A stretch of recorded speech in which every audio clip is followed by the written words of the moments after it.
Aujourd'hui, je vais vous montrer comment réaliser ces petits yeux brodés sur vos réalisations. Bon, pour ma part, j'en avais déjà fait un en live ce matin et je vous ai demandé si cela vous intéressait, vous m'avez dit oui. Alors du coup, je reprends mon fil que j'avais de l'autre côté, je les avais laissés.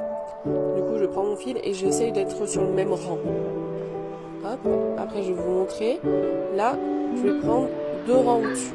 Il y a un trou au milieu et je vais laisser comme ça. Et à chaque fois que je vais piquer pour faire l'œil, au fur et à mesure, je vais toujours piquer dans le même trou, en haut et en bas.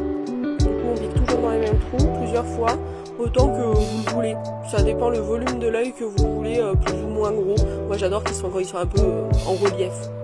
Ainsi de suite, jusqu'au volume voulu. Moi, j'ai dû le faire, je pense, une quinzaine de fois, à peu près.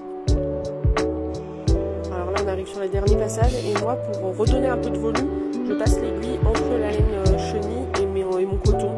Je mets tous mes fils de coton, je les mets sur mon aiguille et je fais des petits allers-retours, et ça redonne un peu de volume. Là, j'ai repris mon fil blanc pour faire ces deux petits traits blancs, du coup. Hop, pour faire ressortir, mais du coup, on voit un peu moins, parce que c'est du blanc, et sur la vidéo, j'ai l'impression qu'on voit pas très bien. J'aurais dû faire de l'autre côté, là où il y avait la tache, ça aurait été plus concret, plus parlant pour vous. Une fois que vous avez sorti votre fil au bon endroit, dans le même trou que les autres pour le noir, vous mettez bien le fil sur le côté. Je vais vous montrer un peu plus près. Ouais, là on voit un peu mieux. Du coup, vous le refaites 2 fois ça, en blanc et bien sur le côté. Tandis que le noir, on s'en fiche un peu parce que ça donnait du volume. Là, il faut vraiment que ça soit sur le côté dès le départ parce qu'après c'est un peu plus.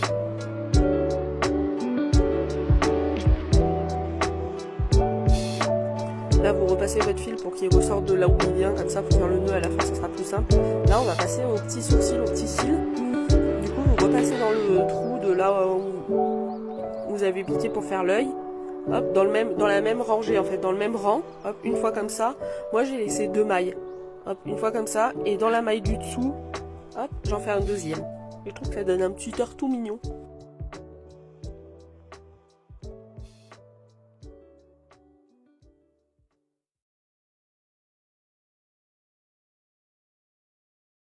Une fois tout ça terminé, n'hésitez pas à reprendre votre aiguille et un peu à remachiner un peu tout.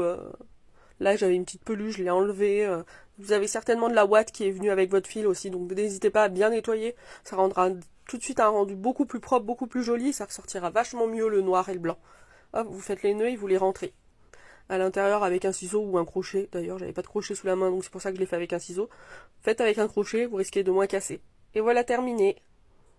Une petite vache toute mignonne. C'est un patron gratuit sur Instagram, donc je vous mettrai le lien.